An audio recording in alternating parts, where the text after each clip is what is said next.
காலை பொழுதில் கனிந்த குரலுடன் திஸ் இஸ் ஆர்பிந்தாஷி shining from Bharathi academy, Rettipatti, Namakkal. நமக்கு நிறைய லீடர்ஸை பற்றி தெரியும். ஆனாலும் அதே அளவில் நிறைய அன்ஸ்போக்கன் லீடர்ஸும் இருக்காங்க. எஸ் சுவாமிநாதன் கிரிமினல் டிஃபென்ஸ் லாயராக மெட்ராஸில் பணியாற்றியிருக்காங்க.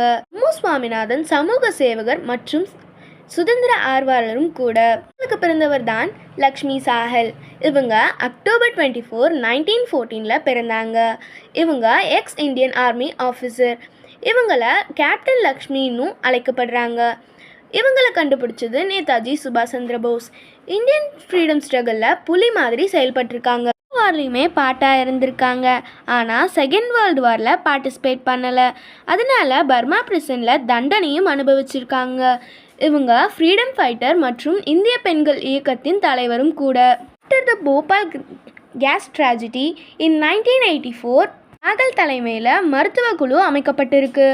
அவங்க long term effects of gas on pregnant women பற்றி ஒரு ரிப்போர்ட் எழுதியிருக்காங்க.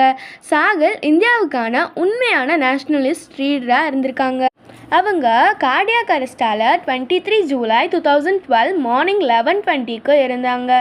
அப்போ அவங்க வயது 97. அப்பையும் அவங்க பாடியை கணேஷ் சங்கர் வித்யார்த்தி மெமோரியல் மெடிக்கல் காலேஜுக்கு தானம் பண்ணியிருக்காங்க. Lakshmi Sahgal one of the lion hearted women என்றும் போற்றப்படுறாங்க. இவங்கள Padma Vibhushan award in 1998 by Indian president KR நாராயணனால் வழங்கப்பட்டிருக்கு. Freedom comes in 3 forms by captain Lakshmi Sahgal. இதே மாதிரி இன்னொரு தலைவருடன் உங்களை சந்திக்கும் வரை உங்களிடமிருந்து விடைபெறுவது ஆர்பிந்தாஷி ஃப்ரம் பாரதி அகாடமி. தேங்க்யூ.